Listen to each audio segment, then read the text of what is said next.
wands, a 9 of wands. Hey Rita, you coming into the video? Glad we don't have a contract for me to violate. The 4 of discs and the Queen of bombs is new arcana. So I think that, yeah, these are alts. Are these all new then? New. Giuseppe is new. Dark Sun, Black Moon, Hawk Moth, Wound Man. This one reminds me of Big Lebowski. For good reason, too.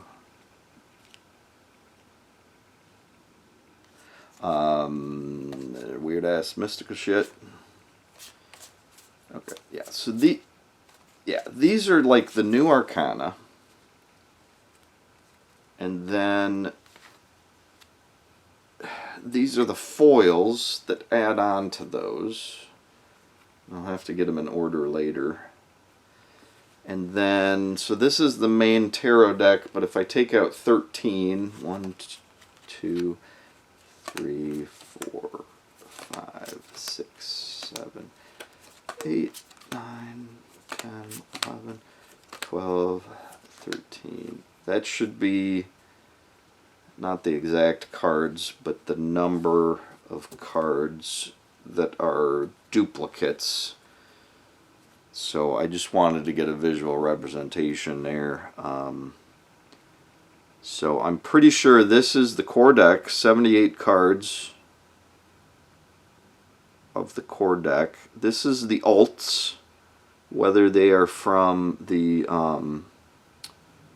boosters or the core package, and then this is the strange suit plus the new arcana, if you want to call it, or the kind of more oracle-like stuff. So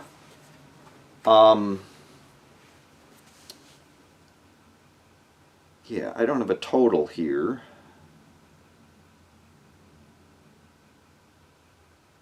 But it's kind of,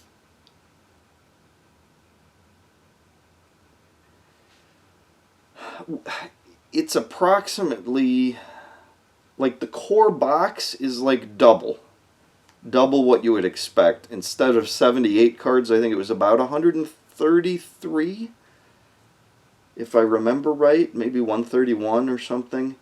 And then when you add the boosters,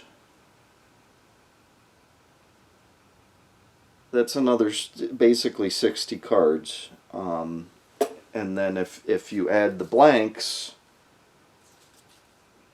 you're basically getting to like 3 decks in one is approximately where you're at. And for the package I opened, I spent $100 plus $10, I think, for shipping, plus the $6 for sales tax. And I think that was a good deal, because I think the core boxes are going to be selling for $100. And if you've lasted this long and are really excited about this deck, and are trying to find it, my recommendation is that you search for the Alleyman's Tarot. And this, I think there's a lot of individual bookstores and resellers, game shops maybe, magic shops, possibly magic supply stores. There are a few of those around, even in rural America now.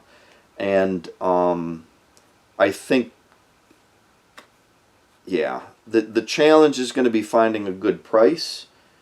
The core box started, I think, at $40 for backers. But certainly even the creator knew that there was more value than that in it. And the whole point was to reward the backers and get this whole project funded. So it worked. And I think there's not only did the project go well, there's a lot of excitement about, I mean, I really believe this has started a wave of enthusiasm for collecting, modifying, trading, curating a your own tarot deck.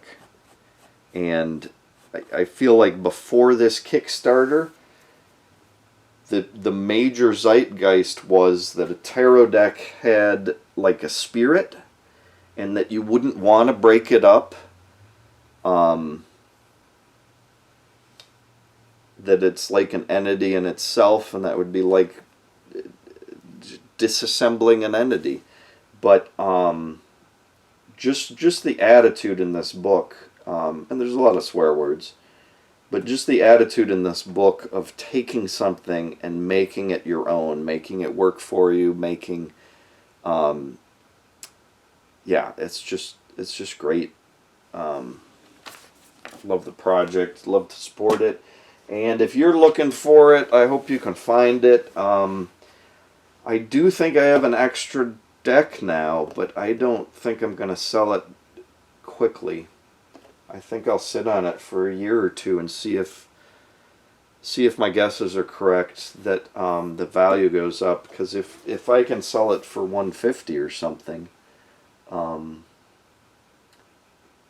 it's not like I'm making a lot of money on it, but it kind of helps fund all of this craziness, because I not only keep buying more cards, but I keep buying boxes for cards and stuff.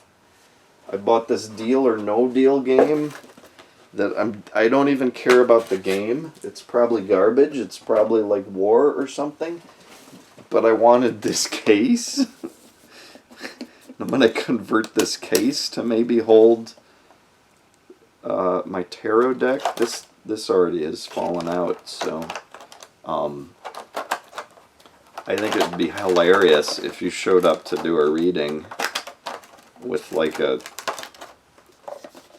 you know, professional secret agent case like this, and set it down on the table. But you know, I'm a Gemini, so the other option I have handy is the My Little Pony lunch bag, which you know, if you wrapped your deck in a cloth or something, you could throw it in there. And this is just big enough to fit the book as well. Perhaps, maybe the book, yeah. And then the core deck and the strange deck, if they were boxed or wrapped separately. So yeah, one of those would maybe be a good travel case for the deck. But even if not, I've got my binder and I've got my box. So I even like, there's such attention to detail on everything. They designed a fake brand, or maybe an alternate dimension brand. Somebody got their box and immediately thought, oh no, my box is already water damaged. But this is all printed in as part of the design. The strike plate for the matches is, of course, just printed. But one thing I like is, I was surprised because it came with the side you open is blue, and maybe that's design intent, so you can tell the side you don't open, the white from the blue. But I thought it was interesting that they designed this insert with 3 blue sides and 1 white side. So if you prefer just the white box look, you can flip it around. And the other thing I like about the design of this box, doesn't really work well.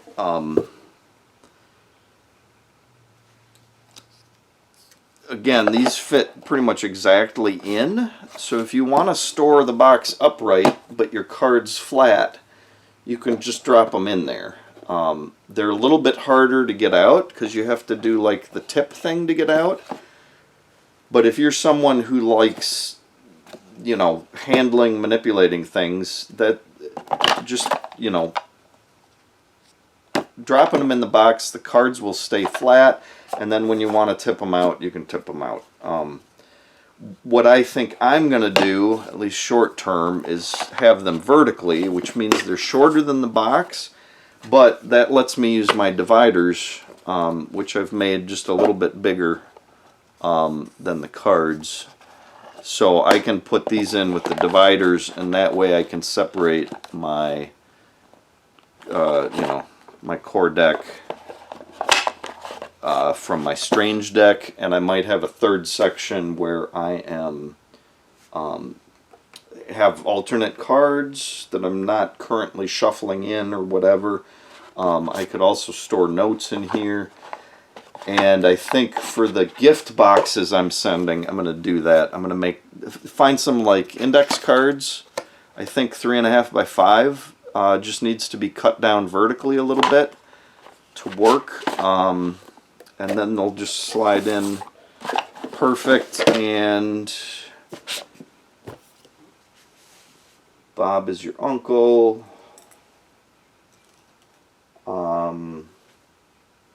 Guess that's it. I also bought, just another quick recommendation, bought a corner cutter. This was just $10. It's kind of an off-brand, I think, but the nice ones have 3 different sizes. So there's just 3 different corner cutters in the same metal plate. And they punch down through these holes to cut the cards. And you just stick a card in the side you want.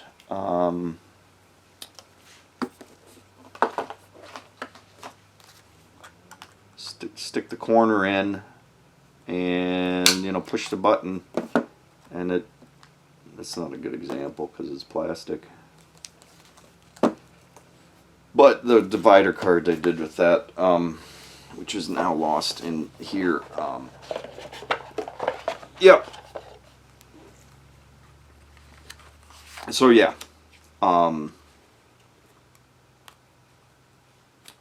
There's on this specific one, there's a 4mm, which I think is the most appropriate for cards. These are small, really small corners. I think they're going to be about 4mm. The medium is a 7mm, and that's, I think, what I used here. And then there's a 10mm. Yeah, that looks like the 7. And then the 10mm is going to be even rounder. But these are really nice,